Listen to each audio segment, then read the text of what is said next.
Greetings and welcome to another Listens of the Month, this time for November. Why am I shouting? I don't know. You all know the drill. Sorry these are coming out at a less timely pace. I don't like editing. And I'd rather fulfill my very limited free time with other things that are actually a lot more enjoyable. But I happen to love talking about music, and it was a very eventful month for November when it comes to the amount of music I listen to. Spotify Wrapped also came around, so there's that as well. Lots of stuff. So we're going to get right into it right now. Let me make myself smaller. Okay, starting off the month with one of my favorite albums of all time, Deftones with Saturday Night Wrist. This one's a bit of an oddball in their discography. It's not really the highest regarded Deftones album, I think, critically. A lot of people don't really like it, mostly because of, I guess, Pink Cell Phone, which is a fine song. But to me, this is an absolute masterpiece from front to back. I think the production is awesome. I think the confliction and the tension within the band really helped to produce easily some of their best work, easily some of their best material. It is a top 20 all-time album for me for a reason. I strongly recommend. Spinell, I see you. If you're gonna be a little shit, then you don't get to be in the window. Alright? Is that fair? I think that's fair.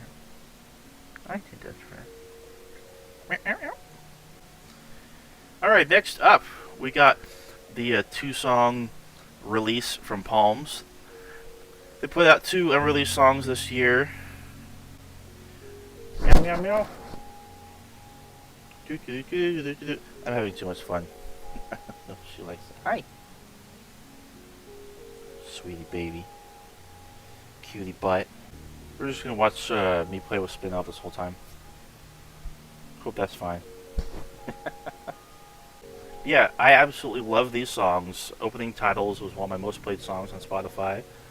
End Credits is such a freaking delightful track, honestly. Yeah, love it, strongly recommend. We got Isis with Panopticon, a real atmospheric sludge masterpiece of sorts. It's not my favorite Isis album, but damn is it great. Some of their best songs turn up on here for sure. And re-listened to Existential Reckoning from Pussifer, and yeah, it's still good upon re-listen. I absolutely love this album, strongly recommend it. Some of their best work. I mean, you could even argue out of like the 3 newest albums from all 3 of the projects that Maynard is a part of, that this is probably the most focused and like coherent and well put together one, I guess. It's not my favorite of the 3, but there's definitely an argument to be made there. We got the newest EP from Spirit Box, The Fear of Fear, and it's solid. It's a really good EP. It didn't blow me away or anything. I don't think it's as strong as Eternal Blue by a long shot, but it's got good songs. I think Cellar Door is an outright ass kicker. We got Permanent Waves from Rush. Really need to get a move on with their full discography. It's great. Obviously, Spirit of Radio and Free Will are rock radio staples. Love those songs to death. And the rest of the album is just so damn good. Alright, this was quite the month for In Flames because I went to go see them with Whitechapel and Meshuggah. Right here we got their album Soundtrack to Your Escape. And this really marked a significant change for In Flames. Reroutes Remain wasn't really a fluke. I thought that was more like a continuation of Clayman. Instead of harsh vocals, it was clean vocals. But with this album, it takes more of that approach with even more downtrodden tracks. Very odd low mid guitar mix. Mids were turned down a lot.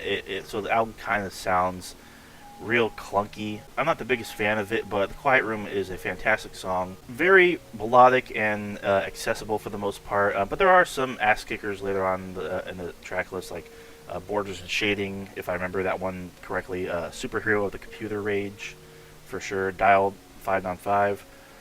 It's alright. Kind of reminds me of Korn. Gave a re-listen to Korn and their album Issues. Yeah, Anders just sounds like Korn on Soundtrack to Your Escape a lot. Like, he sounds a lot like Jonathan Davis. I think this is my second favorite Korn album. From front to back, it's very consistent, it's well put together, it's well written. I still dig it quite a lot. Like, obviously Falling Away From Me is the biggest song off this album, but Make Me Bad I think is my favorite. Love that song. And other great tracks too, like Trash, fantastic. Beg for Me, it goes hard. So does Somebody Someone, as well as underrated tracks like No Way. Moving along from there, Chevelle's Hats Off to the Bowl. Listened to this twice this month. It's not one of their strongest albums, but it's definitely not their weakest. It's got a few of their best songs on here. Obviously the title track and the big hit Face to the Floor. But me, I am in love with the Meddler. I played that a whole lot this year. And songs like Same Old Trip are just absolutely great as well. And then the rest of it is mostly mid. Alright. I went to go see Dying Fetus, The Acacia Strain, along with Despised Icon and Creeping Death. And so I gave a listen to the most recent albums from those two headliners. Right here we have Step Into the Light, which is the shorter of the two newest Acacia Strain albums. Lots of songs with like a 1-2 punch, just short, sweet, and brutal.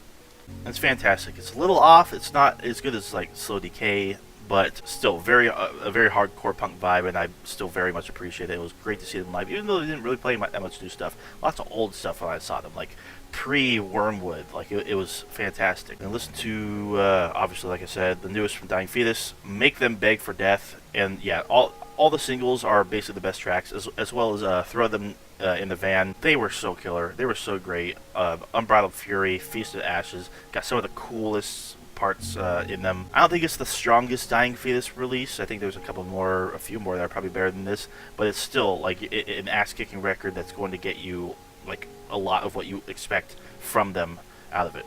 Alright, we got The Browning and Burn This World. I haven't given this a full listen in many years, and even though it's very much a product of its time, it's very much a 2011 record. It still holds up. There's still great production, great songs on here, a bunch that I love. Of course, you got Not Ashamed and Bloodlust, which are just two bangers that were released as singles. I think there's videos for them. But other tracks, too, like Time Will Tell and Tragedy of Perfection, Standing on the Edge. There's a lot of killer stuff on here. So if you're into electronic core, chugga-lugga, drop C metalcore, this is a great album for you. All right.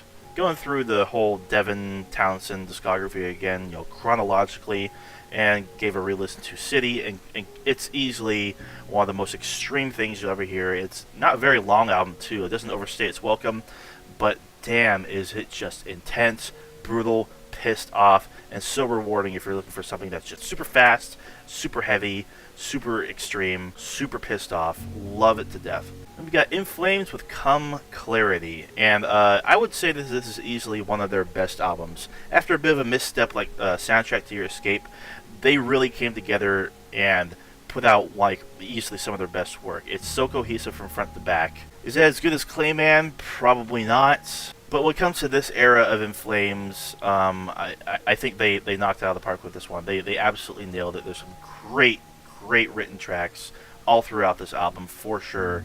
I think that's pretty much undeniable, even if you prefer their older 90s material. This wasn't long after Halloween, and I wanted to listen to this album because I actually haven't listened to it all the way through in many years. Rob Zombie with Hellbilly Deluxe. Yeah, while this isn't the perfect album, there's definitely a few tracks I just don't care for. Some of his coolest tracks end up being on here, and obviously like classics, Dragula, Living Dead Girl, the super heavy, riffy Super Beast, which is always my favorite of mine. But also tracks like Demonoid Phenomenon and Meet the Creeper. I just think the production is great, like the mood, the vibes, the aesthetic. Like Perversion 99 and Call the Zombie are great, like intro and interlude mood setters and whatnot. Really interesting writing here and there too, like What Lurks on Channel X. Moving on from there, we got Devin Townsend and his debut solo album, Ocean Machine Biomech. Easily one of my favorite records of his. It's great from front to back, even though it's a little bit long. Some of his best songs turn up on here: Seventh Wave, Life, Regulator, Bastard, Thing Beyond Things, Night, Hide Nowhere. Just tons of great stuff on here, inarguably. Funeral, love it. Yeah, strongly recommend this one from Devin. And these next two albums celebrate a birthday from 9 years ago when they first dropped. First off, we got Psychostick 4, Revenge of the Vengeance. And it's great. It's arguably their best album. It's like fully recognized from front to back. Like they really nailed it. Like when it comes to like crafting an album from front to back, it's paced so great. The songs are hilarious. They sound great. They're heavy, riffy, funny. And a lot of their most like recognized tunes are on here as well. Obviously, "Obey the Beard," "Danger Zone," "Not Suitable for Work," or "Not Safe for Work," however you want to say it. "Dogs Like Socks." Just tons and tons of great songs on here. Same goes for this one. Like I got a poster back there behind me of this album for a reason. I actually saw them on this tour early 2015. It was absolutely killer. They released a live DVD of that concert I went to in San Francisco on that tour, but it was the bonus DVD for the release of Catharsis, like the physical release. And I have it here somewhere. It's great. It's really cool. Yeah, Bloodstone and Diamonds. Very, very, very underrated album. From front to back, I think it's easily some of their best work. One of their best albums, without a doubt. Yeah, tracks like "Now We Die," "Ghosts Will Haunt My Bones," "Killers and Kings," "In Comes the Flood," "Game Over," "Beneath the Silt," super heavy. Even tracks like "In Comes the Flood" and "Night of Long Knives" have grown on me exponentially over the years. This is not an album to sleep on, like, at all. I strongly recommend it. Then we got the Infinity EP from Devin Townsend. So it's the song "Christine" off of Infinity plus 4 demo tracks, and it's pretty solid. Like I actually really can't get enough of "Sit in the Mountain." It's really, really catchy. Not the best material, but like I believe he brought out the song "Om" for the Ocean Machine Anniversary Tour, or whatever he was doing with that. Yeah, ended up listening to this one a couple times throughout November. We got In Flames with "A Sense of Purpose."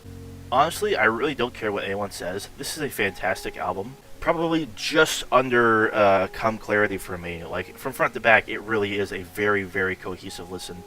The production's not as intense, you know, it's not as aggressive, but there's still a lot of super heavy songs on here. Delight and Anger's Disconnected is one of my favorites. And The Chosen Pessimist, I will say, is easily one of their best songs. Moving on from there, we got Exodus and their comeback album, I guess you could say, Tempo of the Damned. And this is an ass kicker. This is a rager. Tons of great thrashy songs all throughout. Definitely one of their best releases. Like, after their 90s stuff, you know, this goes toe-to-toe with some of their best songs that they've written for sure. First time listen for me. Alright, and we got one of the newest from Nine Inch Nails, Ghost 5. Together. It's essentially just an ambient album, you know, some piano work, really calm, gentle, you know, like moody atmospheric tracks that, you know, set a vibe basically. Nothing too intense at all. The only real like change in the album is on the last track when it goes into this industrial electronic type beat, but that's about it. Yeah, it's a long one. It's definitely not for everybody, but it was released at a time where, I mean, when the pandemic started. Yeah, moving on from there, Mastodon and their album Emperor of Sand. You know, when this first came out, I thought it was good. I still think it's pretty good, but over the time, it hasn't really aged well for me. There isn't too much on it that I clamor over. I still do really like Steam Breather. I still really like Andromeda, and Roots Remains is a good track, Words of the Wise, Jaguar God, but overall, not much on here that I really go back to often at all. Alright, first time listen for Sin After Sin by Judas Priest. And yeah, we're slowly getting there. Tracks that rock a bit harder, tracks that feel a bit more metal, but there are definitely a couple songs on here that I just really, really don't care for. Like a couple ballads kind of stick out like a sore thumb, but like great riffs on here. There's some really rockin' tracks I really appreciate. I believe this was National Metal Day when I listened to this, November 11th, obviously. Same with this one. First full-length listen for me, Overkill from Motorhead. I really dug this one. I think it's a really great album from front to back. Just a real rocking album. Great hooks here and there too. Obviously the title track, Stay Clean, as well as a handful of other tracks, really make this an album worth visiting for sure. We got Scorpions with Blackout, and I found it to be a pretty good album, honestly. It's not really my cup of tea, but there's enough on here that I did enjoy. For the most part, yeah. This is highly regarded when it comes to the emerging metal scene, as it were, in the early 1980s. So yeah, I definitely see the appeal of it. And obviously it has one of their biggest hits ever, No One Like You. Moving on from there, I needed something just to completely, you know, dissolve my brain. I decided to listen to Sun's Monoliths and Dimensions album. And honestly, it really does that for the most part. Like, just these slow, drony, distorted, creepy, twisted riffs. But also, like, some interesting vocals, like, that sound like demented, like a church choir here and there. There's a lot of melody on this album as well. No percussion, I don't believe, at all. Not really a sense of beat or tempo, but some really experimental song structures and sounds. It's not as abrasive as I wanted it to be. It was a first time listen, but still a very interesting release regardless. Okay, then we got one of my all-time favorite albums, favorite, even more so than Saturday Night Wrist, Koi no Yokan. A pretty much perfect album, like nearly flawless. Absolutely love revisiting it. Love the production. Love the songs. I can't get enough of it. There's so many great songs on here. Can't recommend it enough. Yeah, strongly recommend. Alright, then I re-listened to the Rotoscope EP from Spirit Box. Pretty solid. Rotoscope's growing on me a bit, and I still think Hysteria is a pretty fiery track. In Flames with Sounds of a Playground Fading. It's a decent album. I think half of the album is like pretty great. The other half is kind of meh, like very meh. But some of the best songs on here do turn up. Like Deliver Us is obviously still a great track. Obviously Where the Dead Ships Dwell is probably like the biggest hit that hit America, to be honest. It actually got some radio play. The Puzzle's a very solid song too. Yeah, overall, could have been better. Alright, then we got Devin Townsend and some bad and obvious Photoshop. Infinity, love this album. Strongly recommend it. I actually listened to it twice, but I listened to a remastered version of it, which we'll get to later. It's an excellent album, honestly. Even if the production's a little strange, I guess. Some of his best songs turn up on here. Bad Devil is absolutely great. It was so cool to see that live. Same with Truth, even though I think the re-recording of that one ended up being a lot better. But Noisy Pink Bubbles, Soul Driven Cadillac are a couple of my favorite songs of his, like by far. A lot to love on it. We got Birds of Tokyo and Day One. This is frontman Ian Kenny of Carnival's other band. I was going to say side project. I mean, even though this did technically come after Carnival was making music, this is actually far more of a successful project than Carnival for him, and it's also produced a lot more material over the years than Carnival has. And so I figured, yeah, I'd check it out because I love him as a vocalist. I love Carnival, and what I got out of this one is like very much kind of like contemporary radio rock. Nothing too bold or flashy or outstanding. Just really solid, like pretty standard rock songs, and it wasn't really bad at all. I do anticipate continuing with their discography, obviously. Moving on from there, we listened to the EP Cold Dark Place from Mastodon. Love this EP, even as it's very short. It's only 4 songs. There are some bits and pieces that I don't really care for, but I am just an absolute sucker for Blue Walsh, that whole song, as well as Toe to Toes, most of Cold Dark Place, and most of Northside Star, obviously. It's really good. I really like their approach on this album. I really like this sound for them. I'm so glad that it was developed even further on Hushed and Grim. Moving on from there, we got In Flames and their album Siren Charms. I do not recommend this album. Yeah, there's a couple songs that go pretty hard, like Everything's Gone, but it's mostly just doo-doo. Just kind of like mostly effortless, very forgettable. It doesn't really even sound like In Flames, and the album art is ugly. I hate looking at it. I hate listening to it. Not the biggest fan of it by any means. After that, we got Reverend Kristen Michael Hayter, formerly known as Lingua Ignota. This is Kristen's personal, actual solo work, I guess you could say. Her first album, Saved. So Saved is a, I wouldn't say a concept album, but it's very much all in the same vein. It's similar to the Lingua Ignota stuff, but very much in the style of classic, poorly recorded worship music, I guess you could say. You know, with choirs and piano and crackling tape that's all warpy at times. Really pulls from shoddily put together little albums of songs like put together by churches of like the 70s and the 80s. So it's not all really like evangelist music. It's very much in her style. So some of it is still actually very disturbing. There's parts where it cuts out and you just hear her mumbling, like speaking in tongues, and that's how it is on the outro track as well. It's still a very interesting listen. I actually enjoyed it quite a lot. All My Friends Are Going to Hell is A very good song, honestly. Lots of good songs in here, to be honest. Look forward to seeing her perform. Honestly, I think she's coming around in March. And re-listen to Old Souls from the band Make Them Suffer. Been a while since I listened to this one. It is really solid front to back. Some really bold and powerful symphonic metal, almost black metal-ish passages. But that metalcore, deathcore element is still very much there. It's actually pretty well done. They matured on this album a lot. They really tweaked their sound. It's developed it into something that is a bit less generic than Never Bloom was, I guess you could say, which was still a fire album.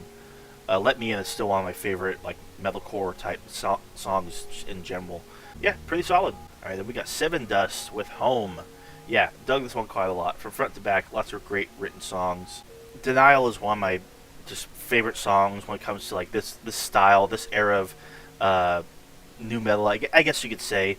There's a lot of good stuff on here, and obviously the track Bender featuring Chino Moreno is a great track as well. And this was the first time listening to me, and honestly, there wasn't really anything on it that stood out to me that I actively disliked. Very consistent from front to back, and look forward to moving on with their discography. Alright, then I re-listened to Joji's album Ballads 1.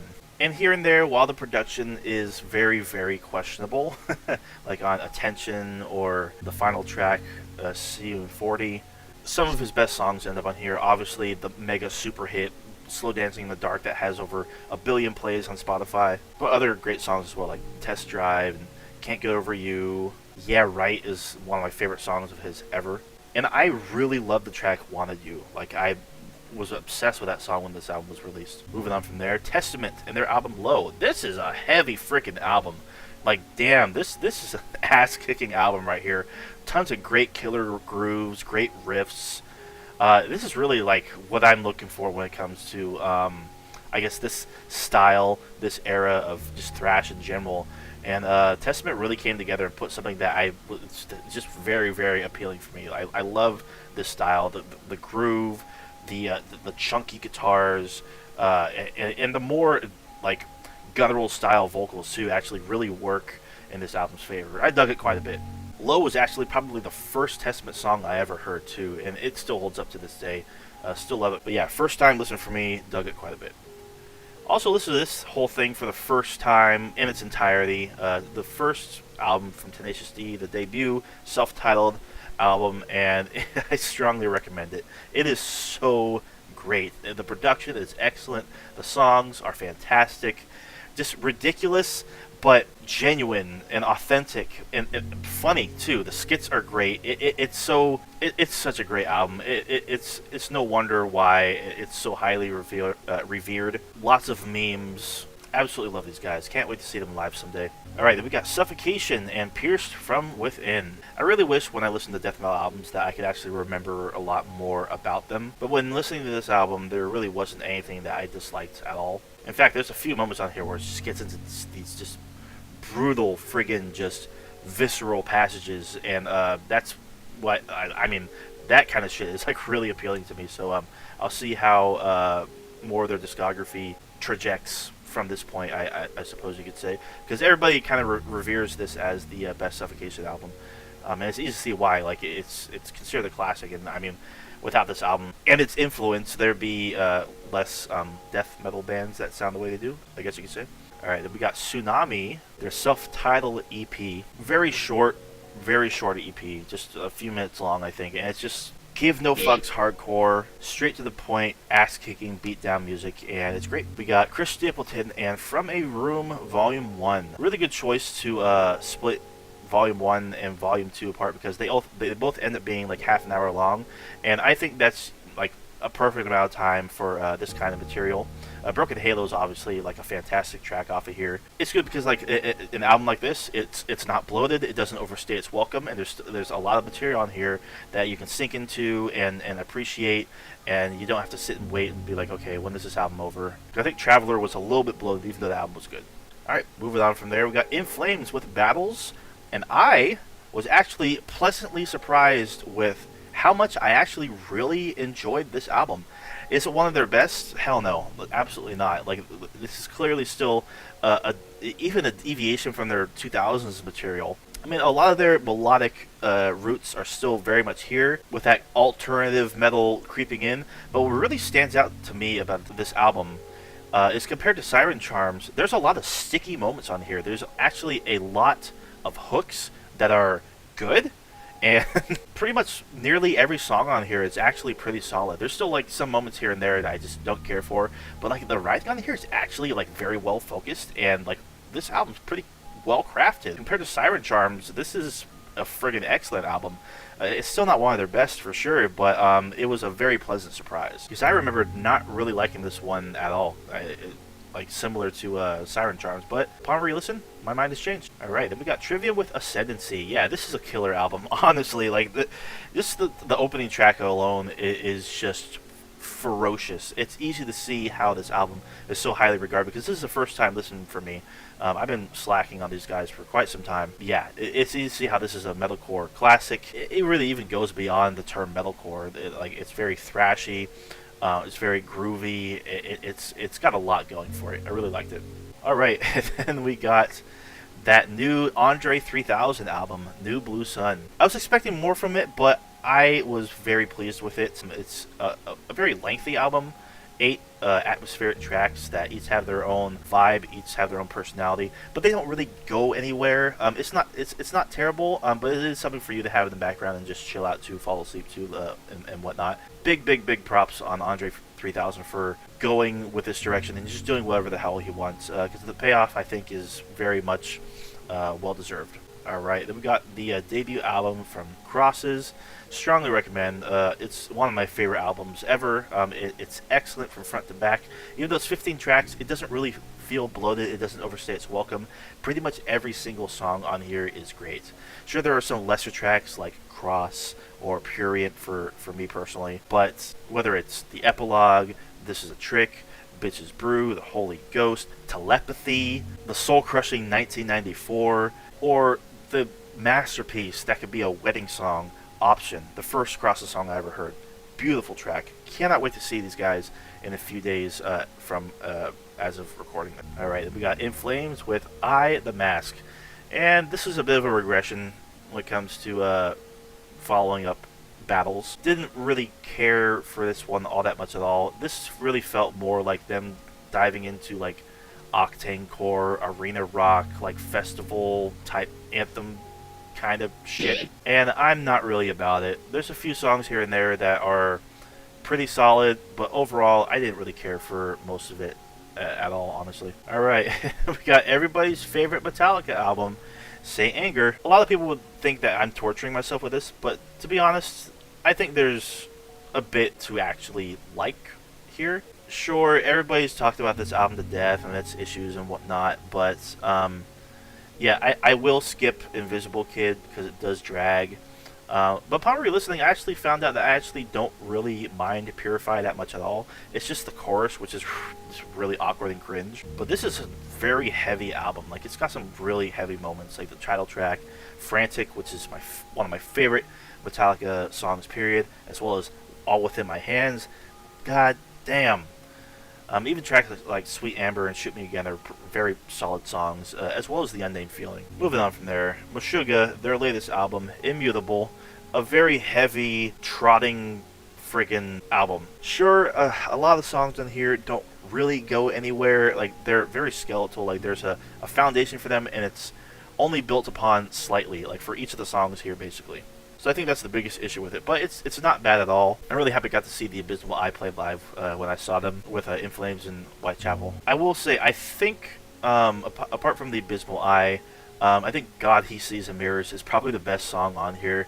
That is like, that song is like being folded in half multiple times, and then like stretched back out, folded back again, stretched back out. It's just warped, twisting, turning, odd time signatures, just insane. And They Move Below is growing on me quite a bit, even though that song kind of, I felt was too long and dragged a bit.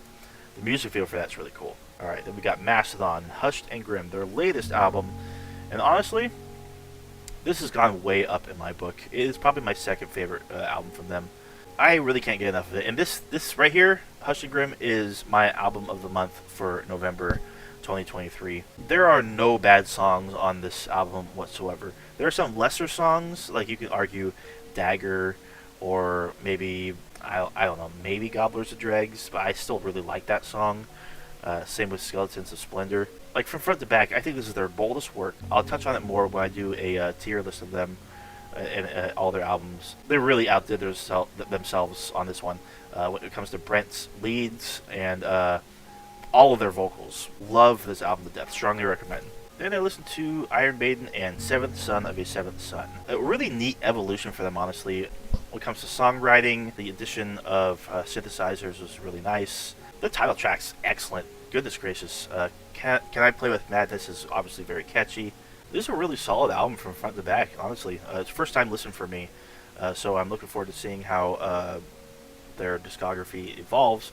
But apparently after this it kind of falls off for a while. But either way, great album. Then we listened to Carnifex and The Diseased and the Poisoned. And it's a little one note, it's a little one dimensional. Most of the songs sound exactly the same and aren't very much inspired. It's not a bad album, but it kind of loses its charm pretty quickly. Kind of generic, not their best work, but it's not terrible. I actually dug it. It's very, very heavy. I'll give it that. Then we got Devin Townsend and Physicists. Very underrated album, in my opinion. Sure, the production is clunky and odd. The recording is not that great. And the version of Kingdom on here is not nearly as good as the re-recording. But some of his best songs end up on here. The Complex, Planet Rain. And I really dug other songs on here as well, like Irish Maiden.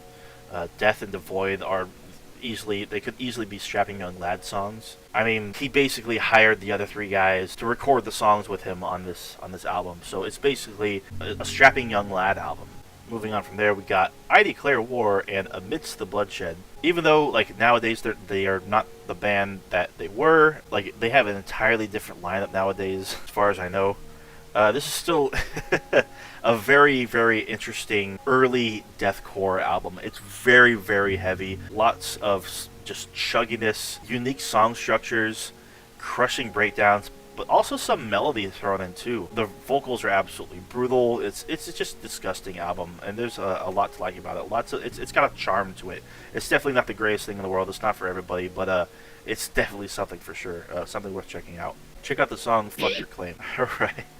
I don't know what urged me to re-listen to this because I haven't heard it in many years. Stand Up and Scream from Asking Alexandria, a classic in metalcore. Very solid from front to back. It's easy to see like why it's still very much revered to this day. It is a classic, whether it's the final episode or I Was Maybe Once Possibly Perhaps a Cowboy King or something like that. Candlelit Dinner with Namorada, I think. And of course, just not the American average. To this day, like, still a ridiculous classic. Easy to see the appeal that this album still has to this day. Alright, then we got the latest from In Flames, Foregone. This is easily one of their best albums, probably their best since Come Clarity and A Sense of Purpose. Really intense, honestly. Lots of intense, heavy moments throughout. Like, I think this is a very well-crafted album. Like, they knocked it out of the park with this one. There's really no bad songs on this whatsoever. They really harken back to that Reroute to Remain, almost Clayman style on this album. Like, it was just, like, very, very refreshing. Is it Just a Race? Is it Horacle? No. I wouldn't even say it's Come Clarity, but it's pretty god dang close. Alright, we got The Weeknd and After Hours, the Deluxe Edition. This is a really solid album from Abel here, from front to back. Even the bonus tracks are really good. Yeah, this is just me continuing The Weeknd's discography and, you know, diving into his music because I really, really dig his early stuff a lot. I played a whole lot of it this year.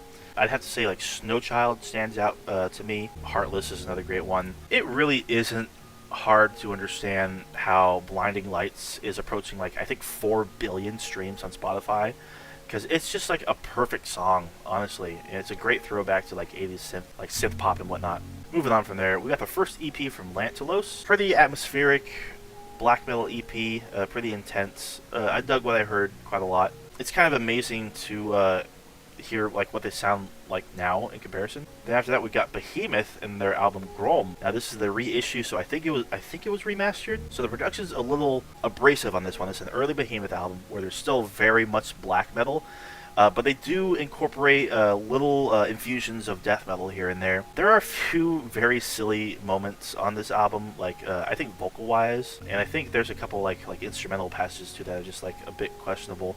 But there's definitely like some consistent brutality throughout this album for sure. But you can tell even this early on in their career, I don't think they take themselves too seriously. I did enjoy it. We got Bolt Thrower. Meow? Meow, meow, meow. Spinel. Spinel. After that, we got Bolt Thrower with The Fourth Crusade. And this is a heavy, sluggish, just riffy, brooding death metal album right here. It's not the best work I've heard from them so far, but there's definitely a lot on here to like. It's very heavy, and I really, really appreciate how riffy these guys are. It's not as intense as their past work, but it actually works for crafting an overall sound for the album. So it does become a little bit one-dimensional, but overall the album works. First time listen for me, as well as these two right here, Behemoth and Lancelos, and After Hours. Candlemass, Epicus, Doomicus, Metallicus. I dug this one quite a bit. First time listen for me. This is like a pivotal origin of doom metal right here. The entire album's pretty great. There's really no bad songs in here whatsoever. Demon's Gate is great. Very slow, doomy metal riffs all throughout the album. A Sorcerer's Pledge probably stands out to me the most. It's just such a well-crafted, well-sung album too. Like great vocals all the way throughout. I actually very, very much enjoyed that. High chance I'm going to continue along with their discography. Then we got Machine Girl with Wolf Girl. Took a little dabble into some breakcore, and yeah, for 2014, this was like a really big deal at the time, and it's pretty chaotic. There's a lot of great material on here. Some great breakcore beats, some just insane sound palettes, and great samples, great sampling, great structuring. This is a really neat album for sure. It's easy to see how this is so pivotal and influential. Yeah, I've been listening to other breakcore artists, like mixes here and there, and Sewer Slut is one of those artists. This is Siberia. I believe layer is the term. There's missing letters and shit. 1 + 2 = 3, and so it's 3 tracks on here. First track is like your standard breakcore track, if I'm not mistaken. The second track's a bit more. It's got a bit more of a groove to it. It's a bit more stripped back, and then the third track. Oh my god, it's this friggin' extreme hardcore track, like 200 beats per minute, like just an absolutely devastating, pummeling track. The drop, it just kicks your ass. It's fantastic. We got Oathbreaker, Maelstrom. First time listen for me, and this is really an interesting album. It's very hardcore laden, but it's got passages of friggin' black metal in it, and it's so well crafted, very raw. Really looking forward to moving along with these guys' discography. It's pretty excellent, honestly. It's got a really neat sound, and this album's not even that long either. Like, it doesn't overstay its welcome. It says what it needs to say, and it's pretty great. We got Humanity's Last Breath with Bissell, and yeah, like with the rest of their discography that I've listened to so far, it's very, very heavy. It's very punishing, very dark, just very odd, choppy riffs that are so incalculable. There's a lot to love here. I will say, however, I don't think I got as much out of this as I did their EP before this, Detester, but this isn't a bad album at all. I wish it was diversified just a little bit, but the production on here is friggin' insane, whether it be on the guitars or the vocals. The writing's pretty much incomprehensible as well. It's very insane. I listened to My Chemical Romance, Danger Days, The True Lives of the Fabulous Killjoys, and I don't think it's as strong as The Black Parade or Three Cheers for Sweet Revenge at all. There are a few songs on here that I definitely enjoy quite a lot, but some of it is just okay. Like, it's rather mid. It's not a bad album at all. I would actually watch an adaptation for the story if it was put out. Alright, speaking of the remaster for Infinity from a bit ago, checked it out here, and yeah, it does sound a lot better than the original, like for sure. The more cluttered parts of the album sound a lot more cleaned up. I think they did a really good job with it. I listened to Deftones and B-Sides and Rarities. This takes me back to getting hella stoned in my first car back in like late 2015, early 2016. Savory is one of the sexiest songs ever written, even though it's not an original Deftones song. They just do so much with it. Crenshaw Punch, I'll Throw Rocks at You is a fantastic song. Just lots of stuff on here I absolutely adore. The cover of Sinatra, the cover of No Ordinary Love, the cover, I think it's the original song, Black Moon, that they did with Cypress Hill, or at least Just Be Real of Cypress Hill. A really great collection here. Hi, baby. What you doing? Hi. Baby. Kitty, kitty, kitty, kitty, cat. Alright, get out of here. Alright, and we got self-titled EP. No, Self-Destruct is the name of this EP from Vane.fm. 4 songs, less than 5 minutes, and it is just, if you want something that you can just scream into, this is just a harrowing, intense, extreme piece of music that's just so brief yet so punchy and effective. Like, this EP very, very well may end your life. That's how intense it is. Alright, last album here, Blonde Redhead with Baragon, I believe is how you pronounce it. And it's okay. It's very, very underwhelming. It kind of continues with that very minimalist, stripped down sound of Penny Sparkle, which I actually really did like. I really did enjoy and appreciate. But there's like little to no direction on this album, in my opinion. Some of it I didn't mind, but it's so, you know, discreet and kind of low effort, I guess you could say, that there wasn't really much to sink into here. It is somewhat immersive with its softness, I guess you could say, but there are definitely better records for them for sure. There you have it, folks. Here it be. All the albums I listened to November 2023. So, if you enjoyed this, or if you did not, give it a like anyway. Leave a comment. Have you listened to any of these albums? What do you think of them? Let me know your opinions down in the comments. Subscribe if you haven't. Go check out my other videos as well, or don't. It just doesn't matter, as long as you enjoy.